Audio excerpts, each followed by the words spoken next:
Olá, meus irmãos, minhas irmãs. Nós estamos indo para a 8ª aula sobre os nossos estudos da doutrina da salvação, da soteriologia. E hoje nós vamos falar sobre um tema que especialmente fala muito ao meu coração e me ajuda a caminhar com Cristo de forma segura, confiante, alegre.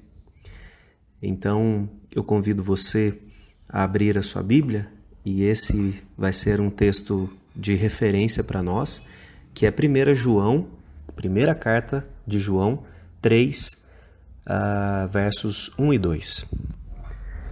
Nós lemos o seguinte: Vede que grande amor nos tem concedido o Pai, a ponto de sermos chamados filhos de Deus. E de fato somos filhos de Deus. Por essa razão, o mundo não nos conhece, porquanto não conheceu a Ele mesmo. Amados, agora somos filhos de Deus. Irmãos, o texto, ou na verdade o tópico que nós vamos falar hoje, é chamado de adoção e também união com Cristo. O que isso significa? Popularmente, nós falamos ou nós utilizamos a expressão de que as pessoas são filhos de Deus. Então, às vezes a gente se refere a alguém e fala, é um filho de Deus. Mas, quando nós olhamos para aquilo que o Novo Testamento diz especificamente, nós não podemos dizer isso, porque o texto bíblico nos ensina que nós somos, por causa do pecado, filhos da ira. E nós somos todos criaturas de Deus, feitos pelas suas mãos. Então nós somos criaturas, mas o aspecto de ser filho de Deus implica em um relacionamento, em uma união fraterna, amorosa. E nesse sentido, nós não podemos dizer que as pessoas que ainda não creem em Cristo são seus filhos. Na verdade, creem em Cristo e seriam filhos de Deus Pai. Nós não podemos falar isso porque essas pessoas não têm uma relação com Ele. Agora, a partir do momento que o Espírito Santo converte o nosso coração, aí nós somos inseridos na família de Deus e aí sim podemos dizer que Deus é o nosso Pai, chamá-lo de Pai e, mais do que tudo isso, usufruir do relacionamento que Ele nos propõe. Então, algumas coisas são importantes aqui para a gente destacar nessa reflexão. Um desses tópicos é que um autor, um erudito, chamado Joaquim Jeremias, ele tem alguns livros, especialmente a respeito do Novo Testamento, e ele fez uma profunda pesquisa, uma pesquisa bem apurada, a respeito do tema da paternidade de Deus. E o que ele verificou, e aqui eu estou resumindo uma obra gigantesca, muitas páginas, mas basicamente o que ele concluiu é que no judaísmo como um todo existem expressões para se referir a Deus, mas não é encontrado a expressão Pai, ou ali do Novo Testamento, Abba. Isso por algumas razões.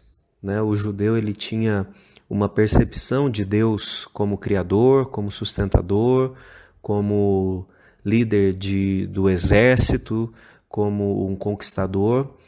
É claro que havia afeto e afeição das pessoas que seguiam a Deus, mas essa figura de Deus como Pai, ela soava para os judeus como uma falta de reverência, ou seja, essa relação paterna faria com que Deus fosse muito próximo, ainda que o judaísmo seja baseado exatamente no aspecto de que Deus mora com o seu povo. Se você se lembrar de como isso aconteceu ali com Moisés, inicialmente com o tabernáculo, depois com o templo, depois através do símbolo da Arca da Aliança.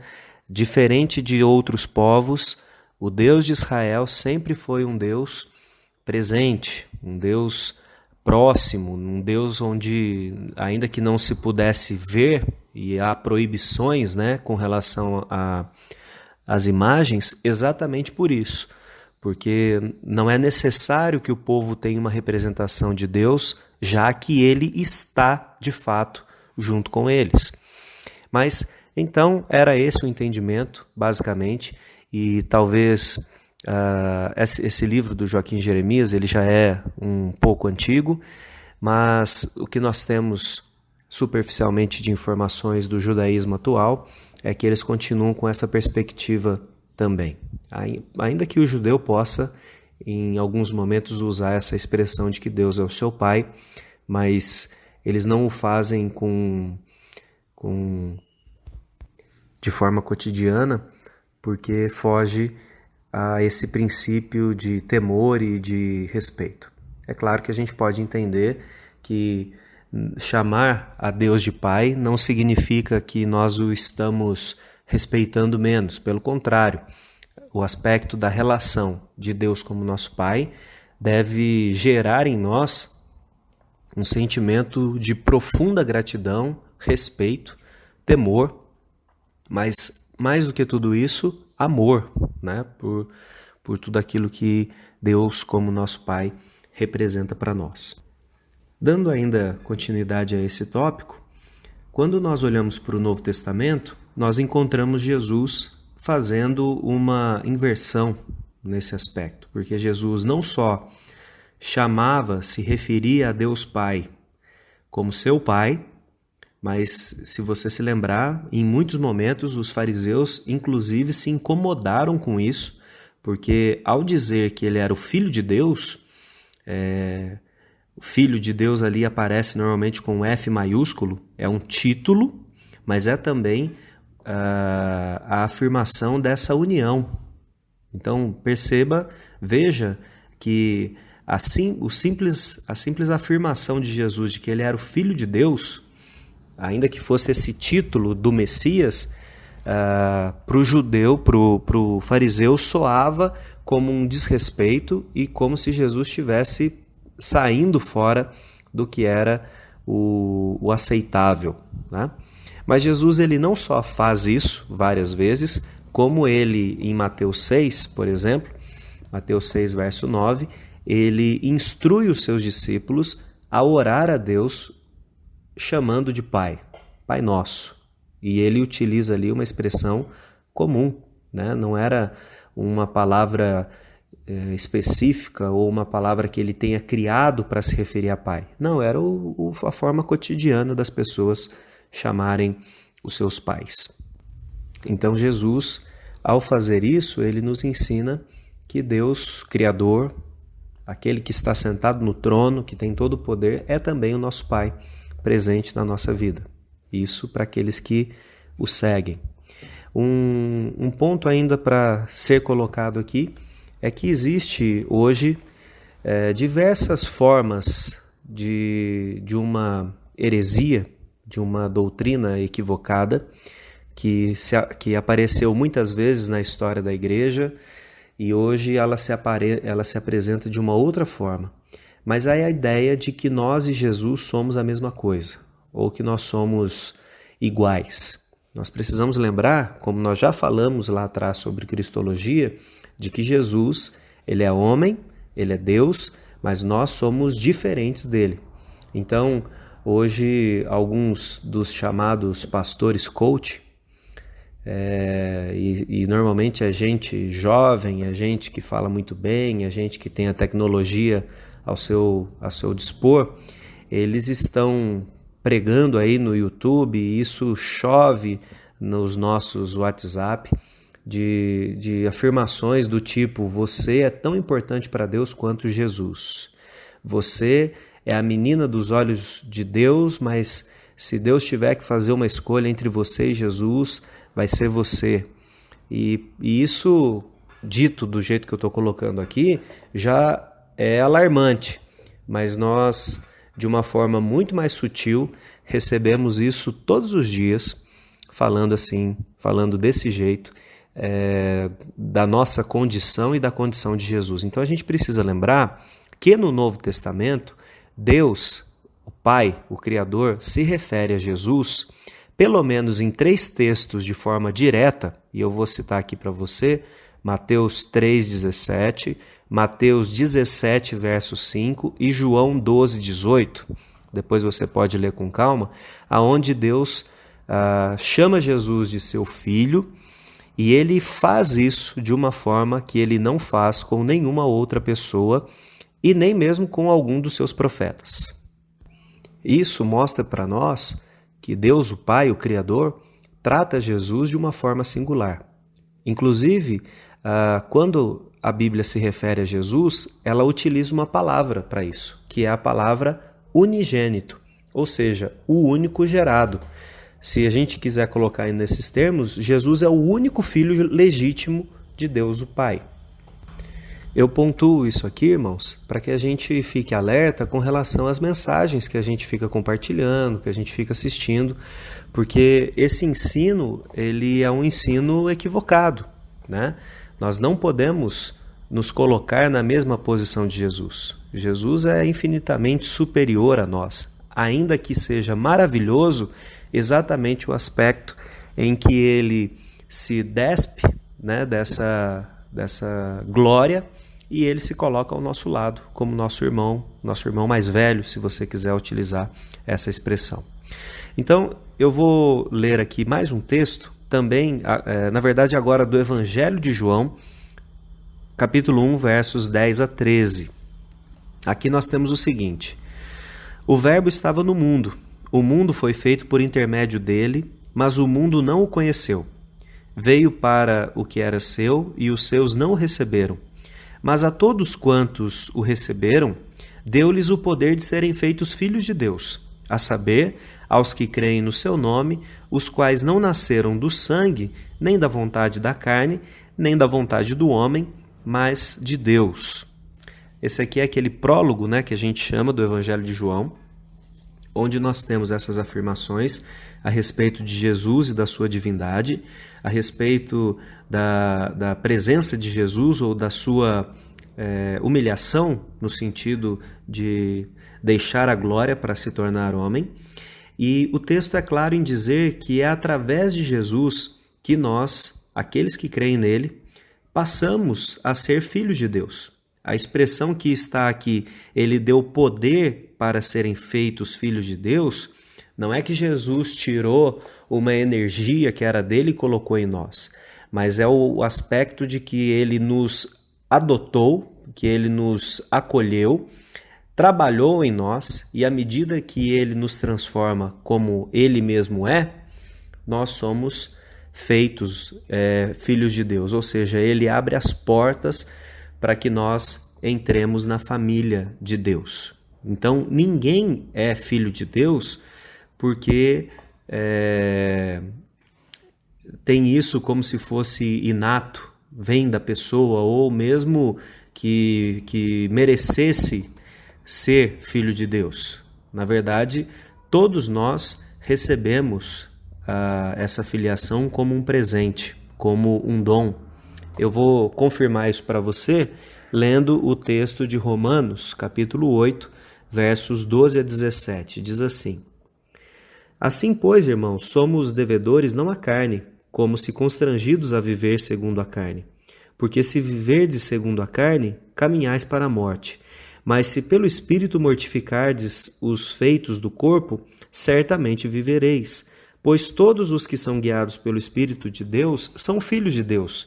Porque não recebestes o espírito de escravidão para viverdes outra vez atemorizados, mas recebestes o espírito de adoção, baseados no qual clamamos: Abba, Pai.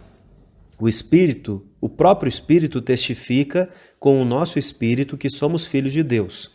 Ora, se somos filhos de Deus, somos também herdeiros, herdeiros de Deus e co-herdeiros com Cristo. E se com ele sofremos, também com ele seremos glorificados. Esse texto do apóstolo Paulo utiliza, inclusive, a expressão que nós somos adotados. Mas nós somos adotados, e a ideia de adoção aqui é a ideia de nos tornar legítimos. Então nós temos todos os direitos como um filho legítimo. E olha que aspecto bonito da palavra de Deus, porque Jesus, ele é o único legítimo.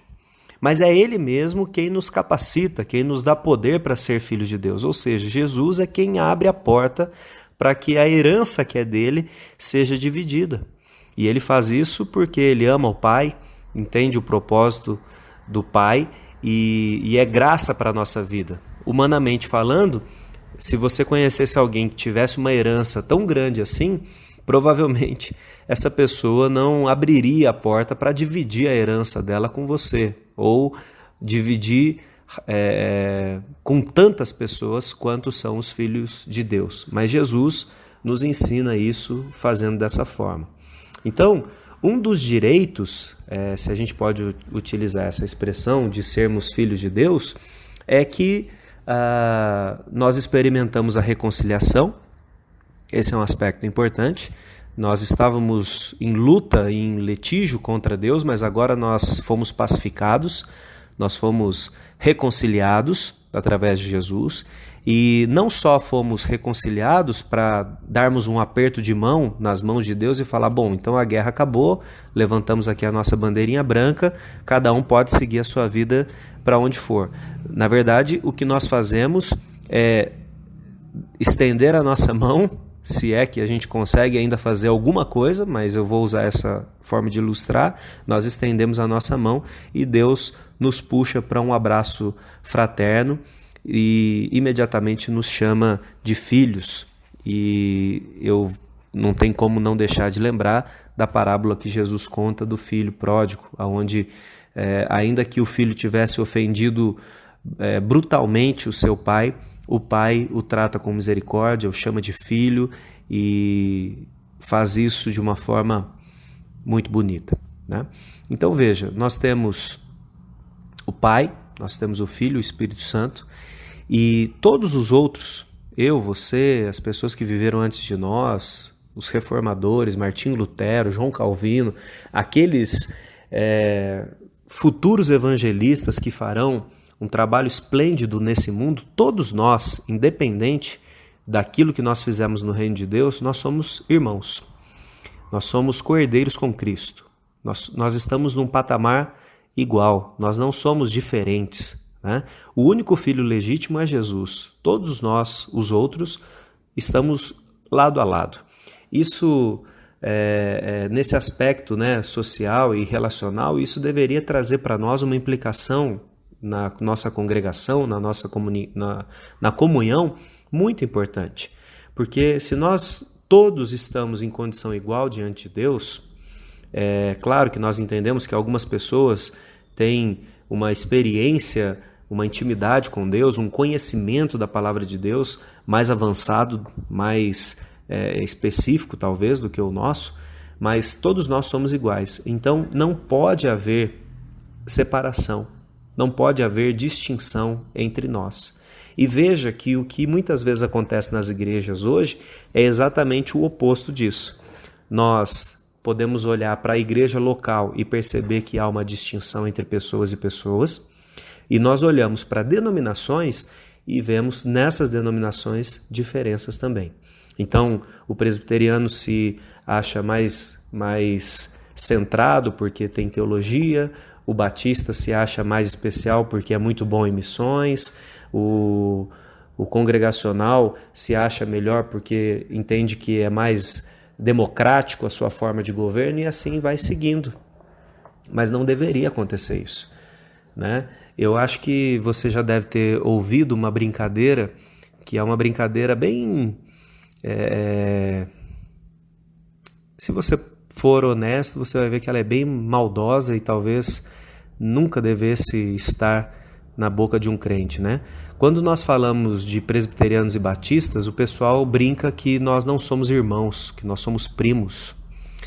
É claro que é uma brincadeira e eu não quero ser estraga-prazeres, mas eu acho que essa é uma brincadeira que a gente precisa abandonar, porque no reino de Deus não existe primo. Afinal de contas, para ser primo você teria que ter outro pai. Não é verdade? Ou outra mãe. E se só existe um Deus, e se existe só um pai, da onde que vem então esse primo?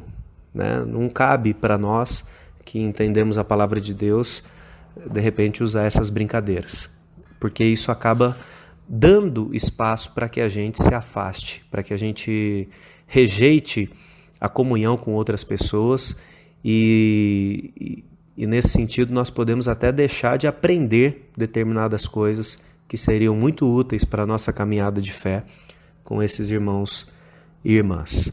Eu não estou falando aqui de seitas, eu não estou falando aqui de pessoas que rejeitam a pessoa de Jesus como Deus, é outra coisa, tá? Seitas, heresias, é um outro grupo. Agora, aquelas pessoas que, como nós, creem em Jesus como Senhor e Salvador de sua vida, a Bíblia como palavra de Deus, ainda que nós tenhamos divergências teológicas, essas pessoas são nossos irmãos e irmãs. Não porque nós queremos ou porque eu, como pastor da igreja, estou dizendo isso, mas porque o próprio Jesus não fez distinção ao morrer. Então ele não colocou um grupo seleto de presbiterianos ou de batistas e outros. Todos nós somos adotados. Todos nós somos adotados. Um outro aspecto ainda dessa doutrina, irmãos, é aquilo que é chamado nas teologias sistemáticas de união mística com Cristo. O nome deixa a gente meio arrepiado e parece que é alguma coisa, sei lá, meio... A própria palavra, né, místico, deixa a gente um tanto desconfortável, mas a ideia da palavra aqui, né, essa união mística, se refere a algo que não é natural. Então o místico traz esse sentido de algo que não é natural. O que é basicamente essa ideia, essa doutrina da união mística? Nós não apenas, quando o Espírito Santo nos converte, nós não apenas aceitamos intelectualmente as ideias de Jesus. Nós não apenas temos um assentimento racional daquilo que Jesus disse. Essa doutrina e o Novo Testamento nos ensina que nós somos colados, entre aspas, nós somos grudados em Cristo, nós temos uma união espiritual com Ele, que nos vincula a Ele, que nos vincula ao Espírito Santo, né? Então, é por isso que Jesus diz que aqueles que são dados a Ele não se perdem, porque à medida que você foi convertido por Ele, você está grudado nele, você está unido a Ele, então não tem como Ele te perder. Perder você seria romper uma parte dele, isso é impossível de acontecer. Então veja, a união mística com Cristo é o que, né, nesses termos teológicos, nos mostra que nós não podemos nos perder de Cristo mais. Ele se uniu a nós, grudou em nós, né? Mas ao mesmo tempo, essa doutrina da união mística, ela dá ensejo para nós entendermos o que é, em termos teológicos, em termos abstratos aqui, talvez, para a gente explicar o que é a comunhão da igreja, o que é a comunhão dos santos. Então, nós não estamos unidos como irmãos apenas por um rol de membros, seja ele digital ou impresso, onde os nossos nomes estão listados um abaixo do outro, porque nós pertencemos à Igreja Presbiteriana do Brasil. O que essa doutrina nos ensina é que, ao estar ligado com Cristo, nós automaticamente estamos ligados uns aos outros de uma forma que aquilo que eu faço ou deixo de fazer afeta você e vice-versa. É por isso que, quando nós passamos por um período em que a igreja, e aí eu digo assim, a igreja nacional, ela é pouco influente, a gente sente isso, né? A gente também fica desanimado em fazer as coisas de Deus. Mas quando nós nos dedicamos, por exemplo, à oração, ao arrependimento de pecados, nós nos empenhamos em fazer uma análise sincera da nossa vida e começamos um movimento, aí sim, chamado corretamente de reavivamento na igreja, isso pode acontecer na Espanha, na China, na África, mas tem um efeito sobre nós, nos encoraja, nos anima também buscar a Deus, a também nos apresentar diante dele dessa mesma maneira. Quando nós ouvimos que há avanços missionários, avanços no evangelismo, que há progresso na fé cristã, seja o lugar do mundo aonde for, isso afeta a gente. Da mesma forma que quando nós ficamos sabendo de uma perseguição de crentes, que nós não vamos nunca saber o nome, e provavelmente nós nunca nem veremos essa face, nós nos comovemos também. Nós também recebemos isso como um peso para nós, porque nós entendemos que são nossos irmãos que estão padecendo por isso, né? Então, eu vejo que o apelo missionário da igreja, ele tem que começar exatamente pelo aspecto de que nós somos um corpo, que nós somos uma comunhão de irmãos ligados a esse irmão mais velho que é Jesus. E o apelo missionário, então, ele não é para crescimento da igreja, ele é para fortificação, ele é para apoio mútuo da igreja como esse organismo que é vivo. E para terminar, irmãos, eu quero ler na Confissão de Fé de Westminster, que é o nosso documento que sistematiza aquilo que nós cremos, o capítulo 12, que fala exatamente sobre adoção. Esse capítulo, não sei porque ele é um único parágrafo, então por isso não vou tomar muito tempo nessa leitura. Diz assim, então o capítulo 12 da Confissão de Fé de Westminster diz assim: todos quantos são justificados, Deus se digna fazer participantes da graça da adoção, em e por seu único Filho Jesus Cristo, por meio de quem são eles recebidos no número e desfrutam da liberdade e privilégio dos filhos de Deus. Têm sobre si o nome dele, recebem o espírito de adoção, têm acesso com ousadia ao trono da graça, são capacitados a clamar Abba Pai. São tratados com piedade, protegidos, sustentados e corrigidos por ele como por um pai. Contudo, jamais abandonados, mas selados para o dia da redenção. E herdam as promessas como herdeiros da eterna salvação. Então, é um resumo de tudo aquilo que nós falamos aqui.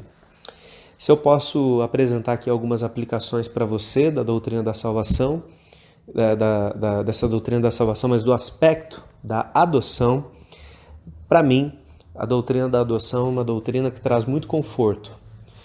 Primeiro, porque foi Cristo que abriu esse acesso para mim, então agora eu não me relaciono com Deus como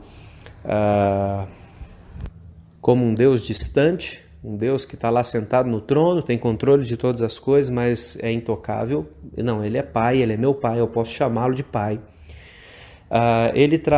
Essa doutrina traz conforto ao meu coração pelo aspecto de que eu estou unido a Cristo, e isso faz com que eu não possa ser desprezado, eu não possa ser jogado fora. Cristo, aquilo que ele diz a meu respeito está garantido. E também esse aspecto da comunhão entre nós, que nos ajuda a caminhar com esperança e não deixando ninguém para trás, não deixando ninguém ficar pelo caminho. Nós trabalhamos, nós pensamos e oramos para que todos nós cresçamos, experimentemos da graça de Deus em todo o tempo. Então, irmãos, essa é a doutrina da adoção. Eu vou colocar embaixo aí do áudio, embaixo do vídeo, referências bíblicas para que você possa ler esses textos com mais calma e, como sempre, está aberto aí para perguntas, para esclarecimentos, para que o nosso crescimento seja bastante agradável para todos nós. Que Deus abençoe você, meu irmão, minha irmã, e que nós tenhamos alegria, né, nesse nosso Pai, um Pai presente. Que Deus te abençoe e até a próxima.